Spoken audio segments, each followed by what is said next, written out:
আমি বলি তথ্যমন্ত্রী আপনাকে স্পষ্ট বলি, আমি চ্যালেঞ্জ করে বলি, একদিন আপনি থাকবেন না, ইসলাম থাকবে।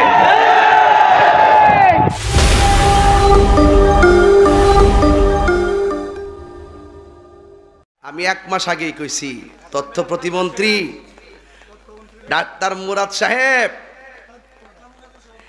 শুনেন, আমি কিন্তু আগেই বলেছিলাম, অনুরোধ করছিলাম, এমন ভাবে লাগামহীন বক্তব্য দিয়েন না।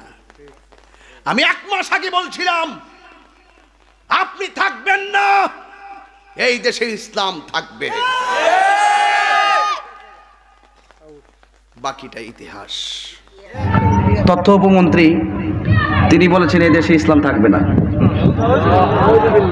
এই দেশে ইসলাম থাকবে না বলে নাই, বলছে যে রাষ্ট্রধর্ম ইসলাম থাকবে না, রাষ্ট্রধর্ম ইসলাম। আমি বলি তথ্যমন্ত্রী আপনাকে স্পষ্ট বলি, আমি চ্যালেঞ্জ করে বলি, একদিন আপনি থাকবেন না, ইসলাম থাকবে। এটা চ্যালেঞ্জ করলাম, আপনার মৃত্যুর আগে এটা কিছুই হবে না। অনর্থকের সমস্ত বক্তব্য দিয়ে শান্তিপ্রিয় দেশটাকে অস্থিতিশীল করে তুলবেন না। এই লাগামহীন কুরুচিপূর্ণ বেফাস মন্ত্রী পুরা মন্ত্রী পরিষদের ক্যাবিনেটের বদনাম করেছে। মাননীয় প্রধানমন্ত্রীকে ধন্যবাদ যে আপনি তাকে বহিষ্কার করার জন্য ঘোষণা করেছেন। আমি চাই পুরা দল থেকে তাকে বহিষ্কার করা উচিত। কথা বলেন ঠিক না বেঠিক?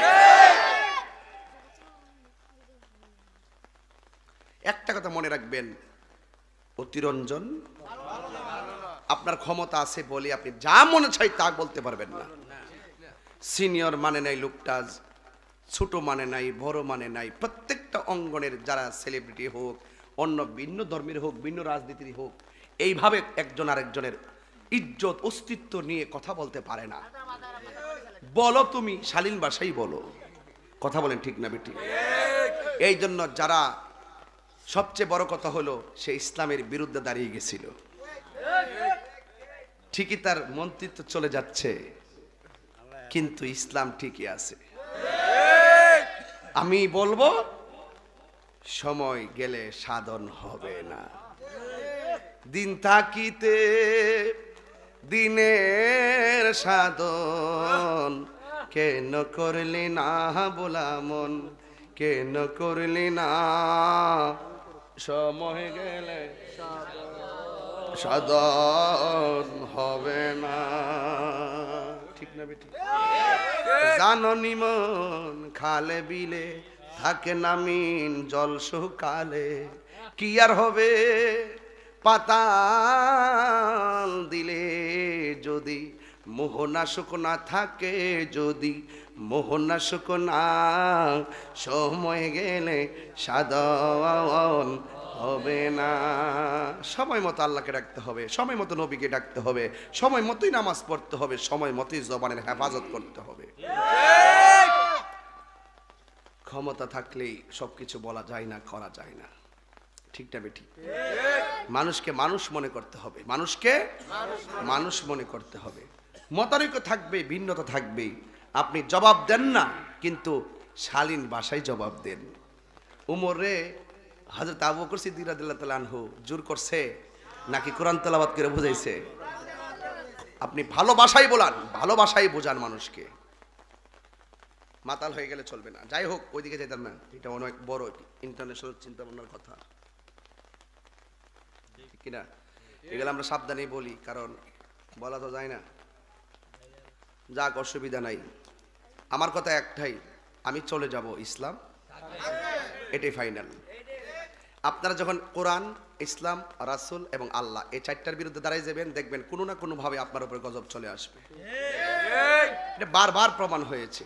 মাননীয় প্রধানমন্ত্রীকে ধন্যবাদ জানিয়েছি যে যখনই ধর্ম, কোরআন এবং বিভিন্নভাবে যখন ধর্মের উপরে কে কথা বলেছে, তাদেরকে কিন্তু ঠিকই বহিষ্কার করে দেওয়া হয়েছে।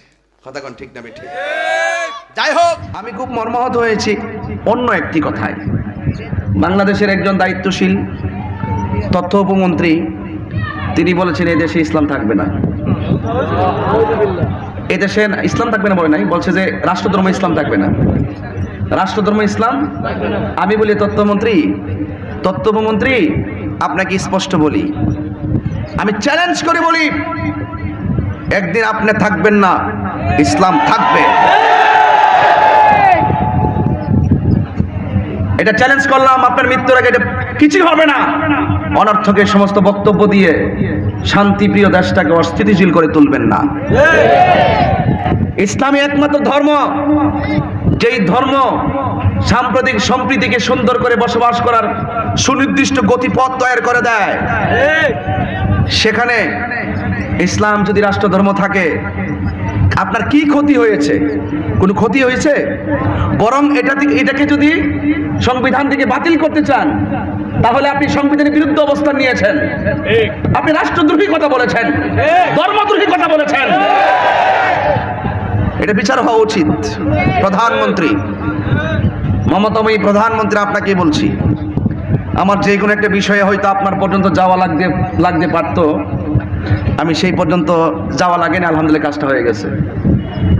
তা আমি আপনাকে এখনো বলি, এই সমস্ত বারবার প্রতি বছর কেউ রিট করে এই ব্যাপারে, সংবিধানের বিরুদ্ধে বৃদ্ধাঙ্গুল প্রদর্শন করে কেউ হাইকোর্টে রিট করে রাষ্ট্রধর্ম ইসলামকে বাতিল করার জন্য, আবার কেউ ফেসবুক সোশ্যাল মিডিয়ায় উগ্র বক্তব্য দিয়ে রাষ্ট্রধর্ম ইসলামকে বাতিল করার জন্য বক্তব্য প্রদান করে। এই সমস্ত বিষয়ে আপনার একটা আইন পাশ করা জরুরি। যারা এরকম বক্তব্য দিবে, যারা এরকম রিট করা দুঃসাহস করবে, তাদেরকে অন্ততপক্ষে একটা রাষ্ট্রীয় সর্বোচ্চ আইনের আওতায় এনে তাদেরকে সেই জায়গা থেকে বহিষ্কার করে দেওয়া দরকার। তাদের বিরুদ্ধে সুনির্দিষ্ট একটা আইন হওয়া দরকার। এত অ্যালার্জি কেন? এই জায়গায় টুকা মারতে হবে, এত অ্যালার্জি কেন? এ দেশ আমরা স্বাধীন করেছি, আমাদের দেশকে স্বাধীন করতে গিয়ে সর্বদলীয় সর্বধর্মের মানুষ অংশগ্রহণ করেছে। এই জন্য বর্তমান সরকার সেই রাষ্ট্রকে স্বাধীন করতে গিয়ে অন্তত সবার অংশগ্রহণকে সাধুবাদ জানিয়ে সকল ধর্মের মানুষগুলো আমাদের কাছে খুবই নিরাপদ। এই কথাগুলো কেন বলছি? আপনাদের ফেসবুক নামক গজবটাকে বন্ধ করেন। কথাগুলো কেন বলছি? না বুঝে তো উগ্রতা ছড়াচ্ছেন, না বুঝে ফেসবুকে একটা লেখালেখি দিচ্ছেন। এই সমস্ত লেখালেখিগুলো আপনারা বন্ধ করুন। গুজব ছড়াবেন না। গুজবের কারণে আজ থেকে রাসূল পাক সাল্লাল্লাহু আলাইহি ওয়াসাল্লাম যখন উহুদের যুদ্ধে গিয়েছেন, সেদিনও বিয়াদবেরা গুজব ছড়িয়েছিল অস্থিতিশীল পরিবেশ তৈরি করে দেওয়ার জন্য। এই জন্য গুজবে কান দিবেন না। ফেসবুকে একটা লেখা লেখার আগে অন্তত 100 বার চিন্তা করবেন। কথা বলেন, ঠিক কিনা বলেন? এই কথাগুলো হয়তো ওয়াজের শেষে আমি বলতে পারবো না, আমি দায়িত্ব নিয়ে কথাগুলো বলছি। ইসলাম কিসের ধর্ম? ইসলাম কিসের ধর্ম? শান্তির ধর্ম। এই শান্তির ধর্মটাকে শান্তিপ্রিয়ভাবে আমরা পালন করতে চাই। কোরআন ছিল, কোরআন আছে, কোরআন একজনের মূর্তির উপরে কোরআন রেখেছে, এই যে নিয়ে কোরআনটা রেখে দিয়েছে, তাই বলে কি কোরআন শেষ হয়ে গেছে? এই কোরআনকে হেফাজতের দায়িত্ব কার? তা আপনি নাচতেছেন কেন? আপনি আবার কুমিল্লার বিষয়ে না ব্রাহ্মণবাড়িয়া জোড়াবেন কেন, আর হবিগঞ্জ ফেলাবেন কেন? এখানে হিন্দুরা কি দোষ করলো? এখানে মুসলমান কি দোষ করলো? এখানে সহিংসতা হবে কেন? প্রতিবাদ হতে পারে শালীন ভাষায়, কাউকে আঘাত করে কিংবা সহিংসতা লাগিয়ে নয়। কথা বলেন, ঠিক না ঠিক? এই বিষয়গুলো খুব মাথায় নিয়ে কাজ করবেন, মাথায় রাখবেন। এই কোরআন যদি মূর্তির পায়ের উপর রাখো আর নদীর মধ্যে ফেলে দাও, কোরআনের কি একটা আয়াতকে কিছু করতে পারবে? ইন্না নাহনু নাযালনা যিকরা ওয়া ইন্না লাহু লাহাফিজুন।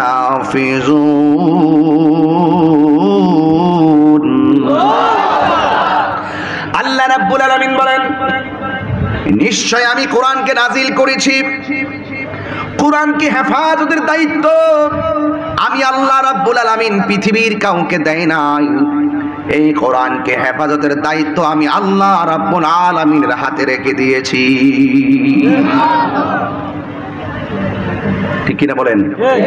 এই জন্য এলাকার চেয়ারম্যান পদপ্রার্থী, বর্তমান চেয়ারম্যান, রানিং চেয়ারম্যান যারা আছেন, সাবেক চেয়ারম্যান, সকলকেই বলি, অন্তত সচেতন হওয়ার লক্ষ্যে প্রত্যেকের কাছে এই মেসেজটা পৌঁছিয়ে দেন। অন্যায় হবে যেখানে বিচারও হবে, কথা কোন? অন্যায় হবে যেখানে বিচারও হবে, তো সেখানে আমাদের তো অ্যালার্জি কেন? আমাদের তো জজবা কেন? এই জজবাকে কন্ট্রোল করুন। ইসলামটাকে আর প্রশ্নবিদ্ধ করবেন না। আমি দায়িত্ব নিয়ে বলছি, গোড়ায় থেকে বলছি, মাথায় রাখবেন। আল্লাহর রহমতে আমার ব্রাহ্মণবাড়িয়াতে এখনো পর্যন্ত সব ওকে আছে, একদম ব্রাহ্মণবাড়িয়া শহর থেকে ধরে আর রাত্রে 12টা 1টা 4টা পর্যন্ত শহরেই থাকি আমরা। এখন শহরে এইরকম সহিংসতা থেকে আল্লাহর রহমতে আমরা এখনো মুক্ত আছি, হবিগঞ্জ আছে, আরো থাকুক। আমি দোয়া করি প্রত্যেকটা দেশ কোরআনময় হয়ে যাক, ইসলামময় হয়ে যাক, শান্তির আলোতে উদ্ভাসিত হোক প্রত্যেকটা মানুষের হৃদয়, ঠিক কিনা বলেন? কিন্তু উগ্রতা, সহিংসতা এগুলোকে পরিহার করতে হবে, হবে কি হবে না বলেন? এই জন্য যুবক ভাইয়ের আমার, মাদ্রাসার মাহফিল, এখানে আমার অনেক চেয়ারম্যান পদপ্রার্থীরা এসেছেন, অনেকে বলেছেন মাদ্রাসার জন্য সহযোগিতা করেছেন, কিন্তু আমি একটা কাজ করতে চাই এখন এই মুহূর্তে, আমি পারবো না, পরে আমার সময় কম। এই মাদ্রাসার জন্য 5টা দরজা দরকার। এই 5টা দরজা কত রে?